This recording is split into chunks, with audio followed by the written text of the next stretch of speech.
Thank you, madam. Thank you, Dr. Patil and Dr. Tupsakre. Thank you very much, MUHS team. A very good afternoon to all my dear students. I know all of you are aspiring to become great clinicians, mastering the art of dentistry. However, all your clinical knowledge and your artistic skill will be of use only if you are able to correctly diagnose a case. And for the right diagnosis, what is needed is to know the pathology, to know the lesion. So, as is your pathology, so is your clinical practice. Let us see some of the pathologies beginning with benign and malignant tumors of the oral cavity. They can be studied according to the tissue of origin, the epithelial, mesenchymal, muscle tissue, vascular, and nerve tissue lesions. Tumors of epithelial tissue origin may be benign, pre-malignant, and malignant. Amongst the benign lesions, one minute. The commonest is papilloma, which is seen in the oral cavity as an exophytic growth, a cauliflower-like growth, which may be pedunculated or sessile, commonly occurring in any part of the oral cavity. The etiology is HPV virus. The next common oral benign lesion is the oral nevi. They also occur on the skin. They are congenital developmental tumor-like malformations. They are classified into either congenital or acquired, and the acquired ones are further seen as intramucosal, the junctional, and the compound, which is a combination of intramucosal and the junctional. Moving over to pre-malignant lesions are morphologically altered tissue in which cancer is more likely to occur than in its apparently normal counterpart. A pre-malignant condition differs from a lesion that it is a generalized state associated with a significantly increased risk of cancer. Together, the two are now denoted as oral potentially malignant disorders, where the risk of malignancy being present in a lesion or condition, either at the time of initial diagnosis or at a future date. The causes, it is a multifactorial causative lesion or condition. The various causes are enumerated here. Every pre-malignant or potentially malignant lesion, it histologically exhibits dysplasia. Dysplasia in medical terminology means an abnormality of development where there is a loss in the uniformity of individual cell and a loss of architectural orientation. Normal epithelium and dysplastic epithelium differ from each other. To some extent, dysplasia is reversible. Features of dysplasia can be studied under architectural features and cytological features, which have been enumerated in these slides. The most important being the irregular epithelial stratification, loss of polarity of basal cell, drop-shaped red ridges, so on and so forth. Cytological features are seen at a cellular level, where you get abnormal variation in nuclear size, shape, variation in cell size and shape, increased nuclear cytoplasmic ratio, increased nuclear size. We get typical, atypical, increased and abnormal and bizarre mitosis, increased number of nucleoli, and hyperchromatism. Leukoplakia is one of the commonest pre-malignant lesion, which is encountered as a white patch or plaque on the surface of the mucous membrane, not only in the oral cavity, but the mucosa of other parts of the body too. It is a white lesion which cannot be characterized as any other definable lesion, and hence diagnosis of leukoplakia is by exclusion. The diagnosis of leukoplakia is also a purely clinical diagnosis because leuko means white and plakia means plaque. They can be categorized either as homogeneous or non-homogeneous varieties. And histopathologically, what you see is a hyperkeratotic lesion with irregular proliferating epithelium, varying degrees of dysplasia from mild to severe, but the basement membrane is intact. The clinical features, Oral leukoplakias can occur in any part of the oral cavity. Men are affected more than women. It occurs not only in the elderly group, but also now in the younger and the middle age group. There is a non-palpable, faintly translucent white patch which shows a wrinkled or a shriveled appearance, sometimes described as a cracked mud appearance. Leukoplakias have a malignant transformation rate of 0.13% to 17.5%. A special or a different type of leukoplakia is described as proliferative verrucous leukoplakia, which occurs in the 6th to 8th decade with a slight female predilection, almost in any part of the oral cavity.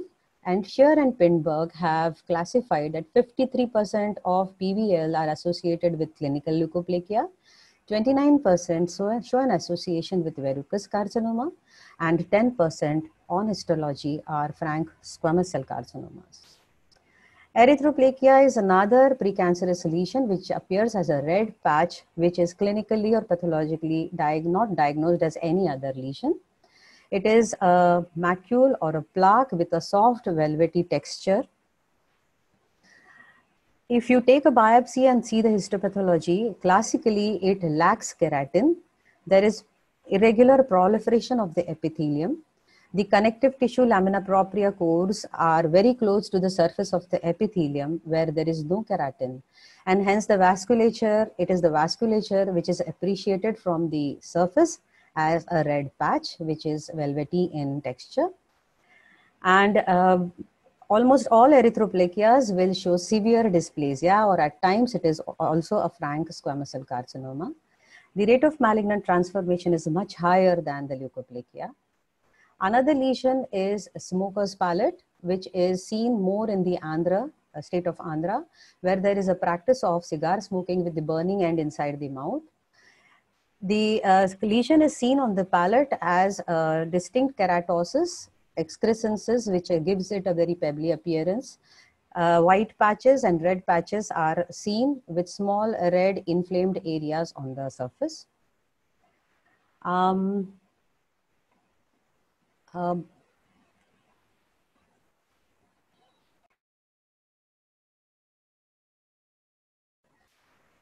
We have lichen planus, which is an autoimmune mucocutaneous disorder. It may occur on the skin in the oral cavity, or it can occur simultaneously on the skin and the oral cavity. The skin lesions are violaceous in color with severe pruritus. In the oral cavity, there is severe burning sensation the patient complains of. It presents as a white patch which is covered with gray and white peripheral striations known as Wickham striae. A triad of diabetes mellitus, vascular hypertension, and lichen planus is called as Greenspan syndrome. And the lesions of lichen planus should be differentiated from the lichenoid reaction, which is drug-induced. The lichen planus is either hypertrophic, atrophic, erosive, bullous, or idiopathic. Histopathologically, you classically see a hyperkeratotic lesion. The epithelium shows sawtooth retiridges. There is degeneration of basal keratinocytes. They are appreciated as cavite bodies in the thickness of the epithelium. And the junction of the epithelium connective tissue is weakened, and that's why you get spaces called as Max Joseph spaces. And characteristically, the lesion shows a band of T lymphocytes juxtaepithelially in the superficial lamina propria, which is a hallmark of lichen planus. The erosive and the atrophic variants of lichen planus are known to have a malignant potential, with the rate of malignant transformation being reported to be 1.3%. Oral submucous fibrosis is a pre-malignant condition, which is a high risk condition characterized by chronic insidious progressive scarring of oral mucosa. It is caused by arecanut alkaloids. It has a genetic susceptibility. It is called as an Asian disease because it affects more than 5 million people in the Indian subcontinent. We can categorize it as early oral submucous fibrosis and the advanced oral submucous fibrosis. Clinically, what you encounter is reduced mouth opening, sunken teeth appearance, accentuated angle of the mandible, blanching of oral mucosa extending to the soft palate and the pharynx, and a hockey stick-shaped uvula, characterized by burning sensation of the mouth, particularly while eating spicy food, is followed by vesicle formation, ulceration, recurrent stomatitis, excessive salivation or xerostomia, defective gustatory sensation, and a nasal twang to the voice. The pathogenesis, there is increased fibroblastic proliferation with decreased collagen degradation, and upregulation of lysyl oxidase causes collagen cross-linkage, producing a more stable collagen which resists degradation. Histopathologically, you encounter a hyperkeratotic lesion which shows atrophic epithelium. There is a flat epithelial connective tissue interface, and the connective tissue shows hyalinization and homogenization, reduced vascularity, and almost sparse or negligible inflammatory cell infiltrate. Rate of malignant transformation is very high, 4.5% to 7.6%. All these potentially malignant lesions have a natural history of progressing into malignancy. The normal epithelium first shows metaplasia, which is benign, leading to hyperplasia. And when dysplasia ensues, it progresses to an irreversible condition and neoplasia. Degree of dysplasia at the margins suggests chromosomal abnormality, in which you can categorize a lesion as low risk, intermediate risk, and high risk lesions.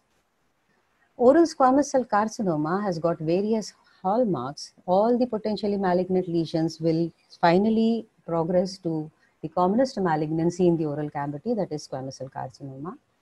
Hallmarks of cancer are an inflammatory microenvironment, insensitivity to growth inhibitors, self-sufficiency in the growth signals, limitless replication potential. There is sustained angiogenesis which is needed, evasion of apoptosis, and tissue invasion and distant metastasis. Squamous cell carcinoma can occur in any age group because it is now encountered even in the younger population, no more only restricted to the elderly. Any part of the oral cavity can be involved. It is more common in males than in females. It exhibits as either an exophytic proliferative cauliflower-like growth, or it can occur as an endophytic ulceration or an indurated lesion, which will show a burrowing ulcerative lesion. Out of all the parts of the oral cavity, carcinoma occurring in the tongue and the floor of the mouth have the poorest prognosis. If you take a biopsy of squamous cell carcinoma, histopathologically you encounter either a well-differentiated, a moderately differentiated, or a poorly differentiated lesion. In well-differentiated, we can see dysplastic islands infiltrating into the connective tissue with a predominance of keratin pearl formation. Moderately differentiated squamous cell carcinoma will show squamoid islands infiltrating truly into the connective tissue with individual cell keratinization and dysplastic cells. And the poorly differentiated squamous cell carcinoma show a lot of anaplastic cells with increased and abnormal mitosis and at times even bizarre mitosis. There are other histological variants of squamous cell carcinoma that have been reported: the basiloid, spindle cell, adenosquamous, papillary, cunelocutum, and the clear cell variant of squamous cell carcinoma. Grading and staging of squamous cell carcinoma is to quantify clinical aggressiveness and the extent of tumor spread. It is also necessary to make accurate prognosis and to judge the treatment protocol outcomes. Grading is based on degree of differentiation of tumor cells and number of mitosis and architecture. Staging is based on size of the primary lesion, the regional lymph node spread, and the presence and absence of distant metastasis. The commonest grading system that is used is the Brine's grading system, which will give you a malignancy score with grading of grade 1, 2, and 3. And the staging is done with the TNM classification. The other carcinomas apart from squamous cell carcinoma is basal cell carcinoma, which is also called as a rodent ulcer. It most frequently occurs on exposed skin surfaces to the sunlight UV radiation, commonly present on the face and the scalp of the middle-aged elderly peoples, more so in men than in women. The oral cavity, only the lip is involved. There is no tendency to metastasize as it spreads by direct invasion to the deeper structures and the lymph nodes. It occurs as a benign, slightly elevated lesion which will ulcerate, heal over, and again break down, eventually leading to a lot of crusting that is seen. There are also rolled borders to the rodent ulcer. This is mainly because of the lateral spreading of the tumor cells beneath the skin. Histopathology will characteristically show discrete islands of basaloid cells with peripheral palisading, the cells resembling very much the basal cell layer of normal epithelium.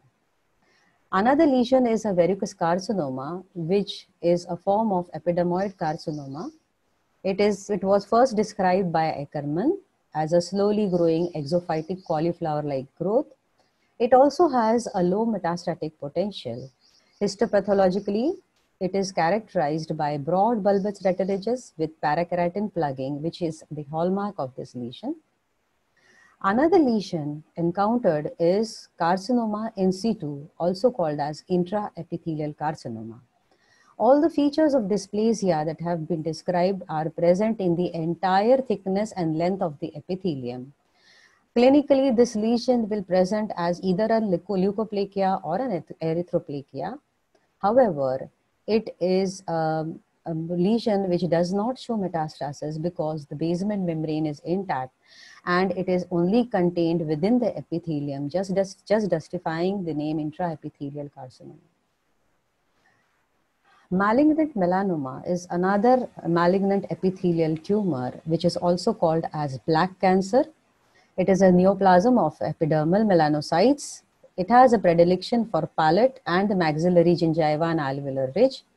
It is the third most common cancer, which also occurs in the skin. It grows in two phases, the radial growth phase, which spreads laterally, and the vertical growth phase, in which there is a deeper spread of the lesion. Prognosis of oral melanomas is worse than the cutaneous melanomas. We move on to the connective tissue, tumors of the connective tissue origin, which can be classified into benign and malignant. Among the benign, the most common is an oral fibroma, which appears as an epuloid growth on the gingiva, more common in the females. And also it is present on the buccal mucosa and seen as fibrous tissue overgrowth. Epuloid growths can also have a differential diagnosis of a lesion, which is called as a peripheral giant cell granuloma, which is a reactive lesion caused by local irritation or trauma. Again, females are more commonly affected than males, located on gingiva or the alveolar ridge. It may be a sessile or a pedunculated nodule. Histopathologically, characteristically will show epithelium. Juxtaepithelially, there will be a clear band of normal connective tissue. And then the tumor mass, which predominantly shows a granuloma background, which is sprinkled with multinucleated giant cells and a lot of hemorrhagic areas. An intraosseous counterpart is the central giant cell granuloma. Its etiology is unknown. It occurs again more commonly in females than the males. Mandible being affected more commonly, it occurs in the angle ramus area more commonly. It is an expansile destructive lesion, and histopathologically, it shows a background of granulation tissue with patchy distribution of multinucleated giant cells. Speaking of giant cells, there is another lesion called as aneurysmal bone cyst, which is a false cyst occurring commonly in the mandible angle ramus area. It is a blood-filled lesion, which is compared with a blood-soaked sponge. It has an expansile growth. Radiologically, it is viewed as a ballooned lesion. A smallest incision will cause welling up of blood, which is very difficult to control by a surgeon. It may arise de novo in bone, or it could be a reactive non-neoplastic lesion. It is a large, it histopathologically shows large blood-filled spaces which are engorged with RBCs, and in the close vicinity, multiple multinucleated giant cells will be visible. Another benign tumor is a chondroma of chondroid tissue origin, And equally rare is an osteoma or an osteoblastoma, which are bony tumors or tumors of bone tissue. More common than these three, in fact, are tori, which are encountered either in the maxilla or the mandible. Maxillary tori are bony excrescences that are seen in the palate, mid-palatine region. And the mandibular tori are encountered on the lingual aspect of the body of the mandible. They may be either unilateral or bilateral. Hemangiomas are vascular tumors which are seen commonly on the cheek mucosa or the tongue. Three types are described: capillary, cavernous, and mixed. They are easy to diagnose as such because they will histopathologically show small and large endothelial lined vascular spaces which are engorged with RBCs with a lot of hemorrhagic areas. Lymphangiomas are another vascular lesion classified into simple, cavernous, cellular, diffuse, and cystic. Histopathologically, they will show large endothelial lined vascular spaces. Moving to malignant tumors of the connective tissue or mesenchymal origin. The first is fibrosarcoma, which occurs in the young adults, more common in men, and they are more also common in the long bones. In the jaws, they affect the mandible more than the maxilla. They metastasize via blood vessels, and oral lesions therefore have a better prognosis. Histopathologically, they are categorized as spindle cell lesions, where you can see spindle cells arranged in short fascicles, giving a typical herringbone pattern. Another malignancy is chondrosarcoma. It is a mesenchymal neoplasm, again in the adult group, males being affected more than females. The mandible is the commonest jaw. It is histopathologically, you have to appreciate a tumor of hyaline cartilage, where binucleated cartilage cells can be appreciated. Osteosarcoma is a commoner malignancy encountered more commonly in the long bones as compared to the jaws. It occurs in young individuals between say 10 to 25 years of age. Males more commonly affected than females. These are rapidly growing neoplasms. They radiologically show a classic sunburst appearance, which is diagnostic of osteosarcoma. Histologically, we can appreciate tumor osteoid, and in close vicinity, many anaplastic tumor cells will be appreciated. There are histological variants of fibroblastic, osteoblastic, chondroblastic, and even the hemangiomatous variant of osteosarcoma. To understand this malignancy, there are 5 P's that need to be remembered: pain, paresthesia, periodontal widening, pathological fracture, and protein, that is the bone morphogenic protein. Move on to lymphomas. We have arranged the Hodgkin's, the non-Hodgkin's, and the Burkitt's lymphoma. The Hodgkin's lymphoma and the non-Hodgkin's lymphoma has been compared in this slide. When we speak of Hodgkin's lymphoma, the cell which pops up in our mind is the Reed-Sternberg cell, showing owl's eye nuclei. The other lymphomas could be either showing histopathologically a nodular or a diffuse pattern. Excuse me, madam, just to interrupt. तुमचे slides नहीं चाहिए. Slides are not visible. It is stuck at central giant cell granuloma level. Is it? Okay. Okay, 1 minute. 1 minute. The slides are stuck at... Stop this share screen and start it again, if possible. Start the screen again. Stop share and start it. Suyog, call them, no? Unmute. Okay. MHS, call them, because it must be, madam must have shared it. Yeah, I will again from which slide is seen last?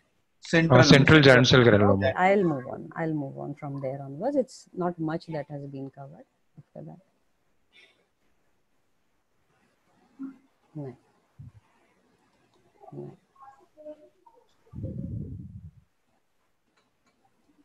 One minute. Central giant cell granuloma. My God. Okay. So after central giant cell granuloma, we move on to another giant cell. Am I audible now? Oh, yeah. Is it? Move on to another giant cell lesion, the aneurysmal bone cyst, which is a false cyst. It is a blood-filled lesion, which is compared to a blood-soaked sponge. It has an expansile growth. A smallest incision will cause welling up of blood. And histopathologically, you will see large blood-filled spaces and in close vicinity, multiple multinucleated giant cells. Chondromas and the osteomas and osteoblastomas are the mesenchymal tumors of chondroid and bone. However, these are rare. More common than them are the tori. We have the maxillary and the mandibular tori. Maxillary in the palatal region, mandibular tori in the body of the mandible on the lingual side, which may be unilateral or bilateral. Vascular tumors, moving on to hemangiomas, we have got three types, the capillary, cavernous, and mixed. It is commonly present on the buccal mucosa and the tongue. Histopathologically, you will see small and large endothelial-lined blood vessels which are engorged. Lymphangiomas are another vascular lesion classified as simple, cavernous, cellular, diffuse, and cystic. Histopathology will show large endothelial-lined vascular spaces.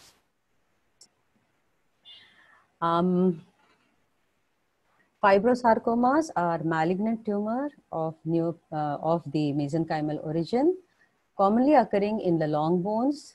In the jaws, they occur more in the mandible and the men than the females. They metastasize via blood vessels, and oral lesions have a better prognosis than the long bone lesions. Histopathologically, they are categorized as spindle cell lesions, where the spindle cells are arranged in short fascicles showing a typical herringbone pattern. Chondrosarcoma is a malignancy of the hyaline cartilage, which has to be appreciated histopathologically. Males are more commonly affected than females. It occurs in the mandible more than the maxilla, and histopathologically you can identify binucleated cartilage cells. Osteosarcoma is a malignancy of bone occurring in the young adults, more in males than in females. They are more common in the long bones and the extremities than the jaws.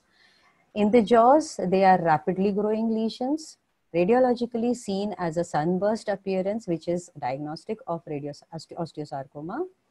Histopathologically, we can appreciate tumor osteoid, and in close vicinity, group and multiple anaplastic cells will be seen. Histological variants are the fibroblastic, osteoblastic, chondroblastic, and the hematogenous variant of osteosarcoma.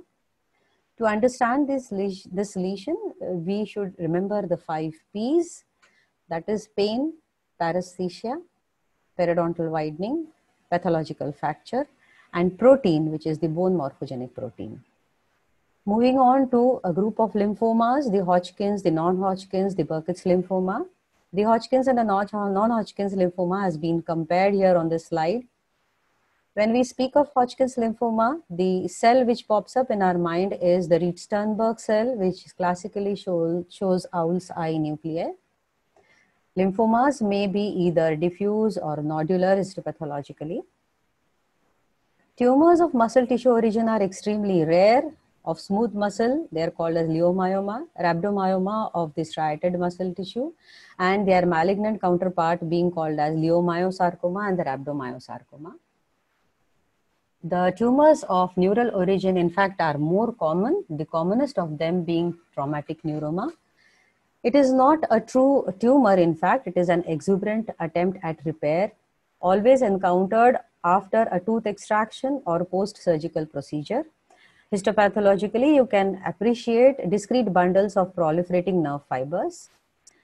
A common lesion encountered nowadays is neurofibroma, which is also called as von Recklinghausen's disease. It can occur in any part of the oral cavity, the peripheral lesions being more commonly in the tongue and the buccal mucosa. There is an intraosseous variant also, which is radiologically appreciated as a destructive lesion, where fusiform enlargement of the mandibular canal can also be appreciated. It is a tumor of Schwann cells, fibroblasts, and perineural cells. Histopathologically, you can appreciate the spindle cells showing delicate, thin, wavy nuclei arranged in short fascicles in a haphazard manner. Another lesion is neurolemoma, which is a slow-growing, single circumscribed nodular lesion of Schwann cells. It can also occur centrally, producing destruction of bone, pain, and paresthesia.